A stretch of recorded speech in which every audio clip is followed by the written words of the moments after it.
They were rough. They were dark. They were unapologetic. They were EC Comics. Every kid wanted to read them, and every mother wanted to burn them.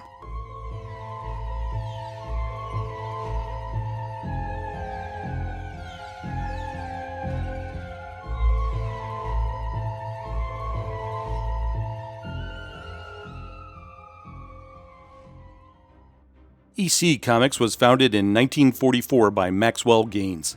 Gaines, a former schoolteacher, had left the educational field to become a salesperson for the Eastern Color Printing Company. In 1933, he was part of the team that produced the first comic book, Famous Funnies.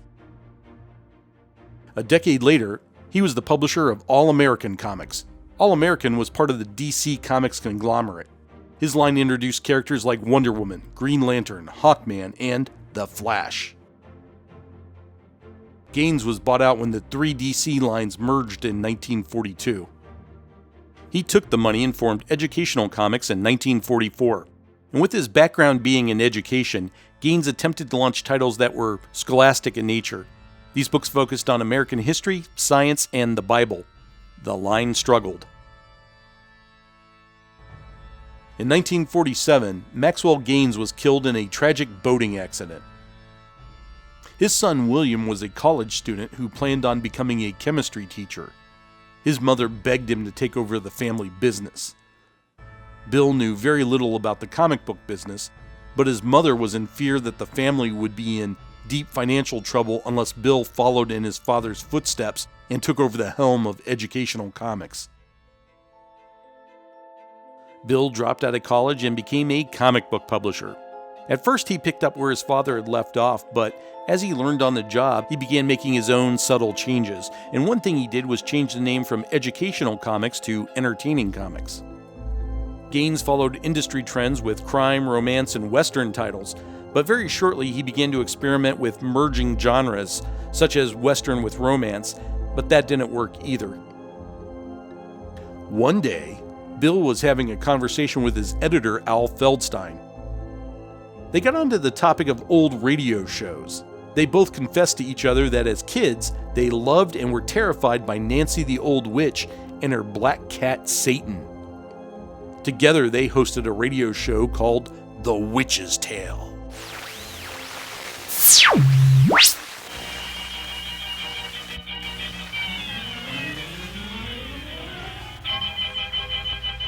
We bring you The Witch's Tale, written and produced by Alonzo Dean Cole.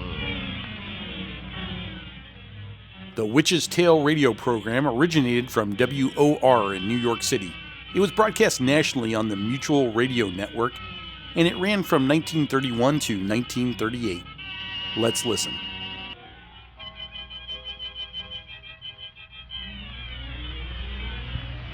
And now let us join old Nancy, Witch of Salem, and Satan, her big black cat.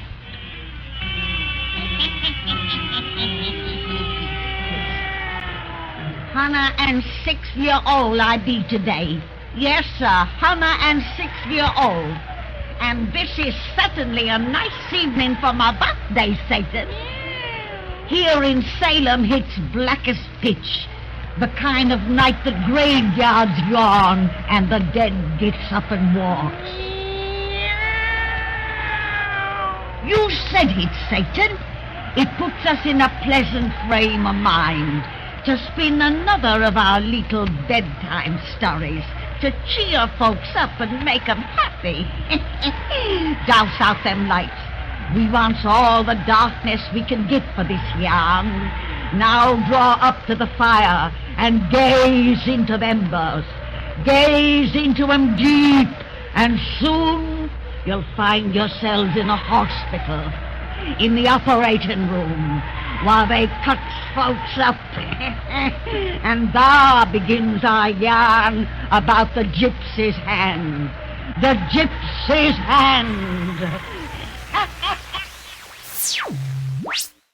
Memories of Nancy and her black cat brought back the chills in both men, and they began thinking.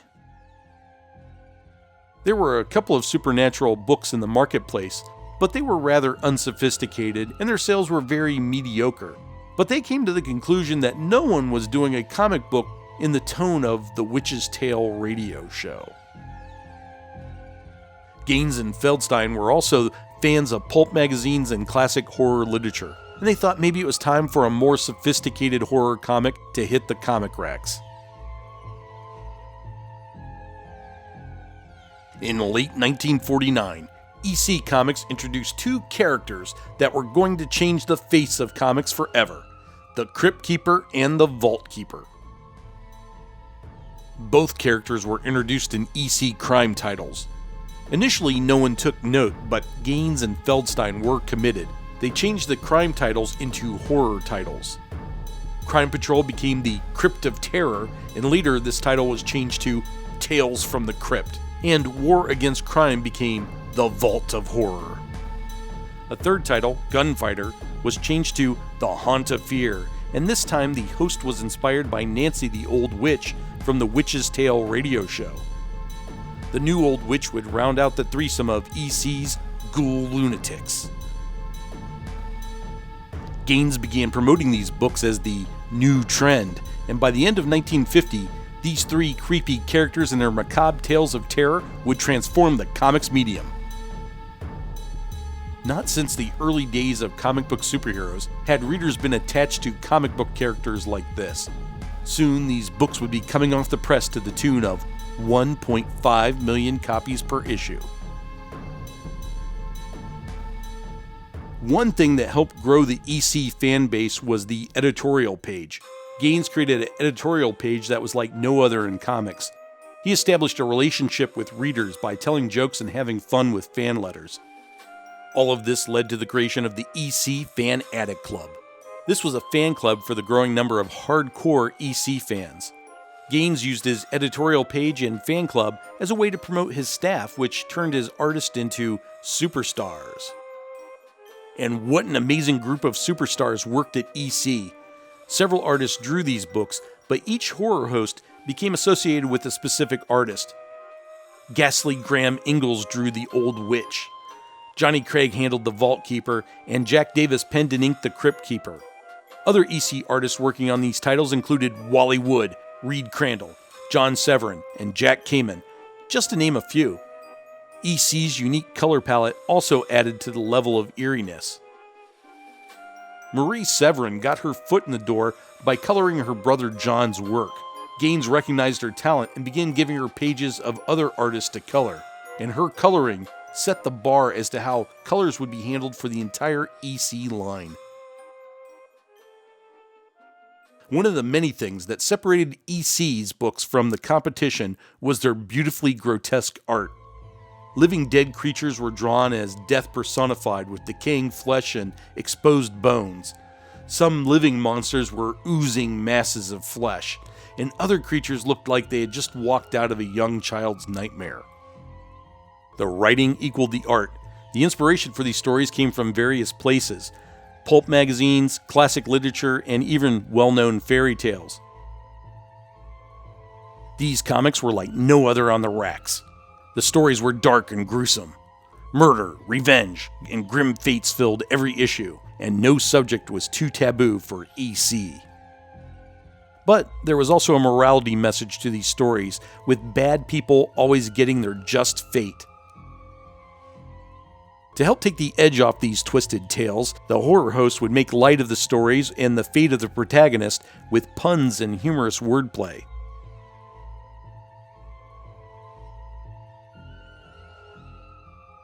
These books became super popular, and EC Comics began making headlines, but not in a good way. Children across the nation began waking up screaming in the middle of the night. Moms and educators began to take notice, and they discovered that the nightmares haunting their children originated from the pages of EC Comics. It wasn't long before EC comic book burnings began. The first comic book burnings happened in 1947, before EC started making horror comics. But as EC began to grow in popularity, so did the popularity of comic book burnings. And by 1952, the burnings were happening everywhere. a child psychiatrist named Frederick Wortham became a national figure critiquing the comic book industry. EC became one of his favorite targets. After the publication of his book, Seduction of the Innocent, the nation was worked up into a full-flung anti-comic book frenzy. Politicians jumped into the fray, and both the U.S. House and Senate began hearings on comic book violence and its influence on juvenile delinquency. At first, Gaines and Feldstein relished in the attention EC Comics was getting. They added a fourth horror book called Crime Suspense Stories. This title would be a little different than the other three titles. It did not have a host, and the stories would focus more on crime and suspense than supernatural horror. In 1952, another suspense title began called Shock Suspense Stories, and both of these books focused on extreme but realistic portrayals of violence and horror. Serial killers and mad butchers wandered the pages of these two titles, and parents did not approve at all.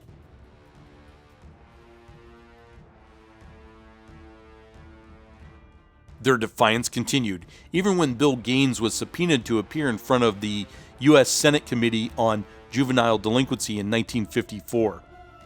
And much of the back and forth between Gaines and the senators was confrontational, to say the least. One topic of contention was that cover of Crime Suspense Stories number 22, and whether it was in good taste or not. In another committee confrontation, Gaines revealed that a questionable story was actually an adaptation of an O. Henry story. And O. Henry, of course, is the famous author of short stories such as Gift of the Magi and The Ransom of Red Chief, and he is considered to be a heavyweight in American literature. Bill Gaines became a fighter for the freedom of speech, the press, and the arts. However, major events were about to happen that would drive EC Comics from the spinner racks. Dr. Frederick Wortham's book Seduction of the Innocent targeted EC Comics, and he placed a lot of attention on a single panel that he felt wasn't just representative of EC, but everything wrong with the comic book industry. This panel is from a story called Foul Play, which appeared in a 1953 issue of Haunt of Fear. After being shown in Seduction of the Innocent, this panel appeared in newspapers and magazines, and it became a battle cry for the anti-comic book crusade. This led to the establishment of the Comics Code Authority. This was a censorship board that would regulate what could be seen in comic books. Many creatures that found life in horror comics were no longer allowed to be drawn or written about, and this included vampires, werewolves, and ghouls. All of them were big no-nos with the CCA. It would take over a decade before many of these creatures would see print again. With the horror line finished, EC tried to launch what they called the New Direction, but these titles fell completely flat with readers. Finally, the straw that broke the proverbial camel's back happened when there was a series of incidents involving one of their lesser-known non-horror titles. And that's a story all unto itself, so I will save that for another video. EC's color comic line came to an end in 1955. EC tried briefly to print what they called Picto stories. These were hybrid text stories with black and white illustrated panels. Like the New Direction books, these titles didn't catch on either, and by the end of 1956, Mad Magazine was the only EC title still in production. Over the decades, publishers, collectors, and fans have paid their respect to EC. Many people believe that some of the best comic stories ever written were published by EC. And every few years, a new series of reprints are released to waiting fans both new and old. And the appreciation doesn't end with EC reprints. In the 1960s, a black and white comic magazine publisher called Warren imitated EC's horror and science fiction titles. EC's influence in the horror field didn't end with comics either. HBO created a Tales from the Crypt TV show in 1989, and it ran for 7 seasons. An animatronic Crypt Keeper hosted a half-hour program that followed along the tradition of the comics, right down to the themes and dark humor. They even adapted stories from the original comics. Another film tribute to EC's horror line happened when best-selling author Stephen King teamed up with famous horror film director George Romero to create Creepshow. The EC horror line only lasted for 5 years, but needless to say, it inspired a generation of entertainment creators. New people continue to discover these books, and I'm sure that this infamous comic line will inspire and entertain well into the future.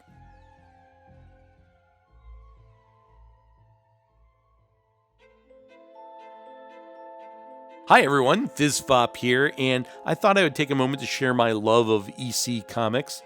I have a few of the horror books and a few of the sci-fi titles, and I also have a couple of issues of Two-Fisted Tales. I think altogether I might have somewhere around 10 to 15 of the original EC books, and maybe 25 or 30 of the reprint books.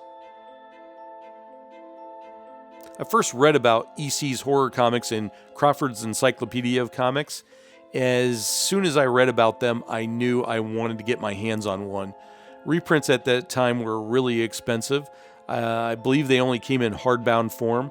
And I ended up buying my first EC comic at a comic book show for $12. And it was Vault of Horror number 34. And I think I might have been in 7th grade at the time. I paid for it with a roll of dimes, and when I handed them to the dealer, he laughed at me. He made me break open the roll of coins, and we ended up counting them out dime by dime.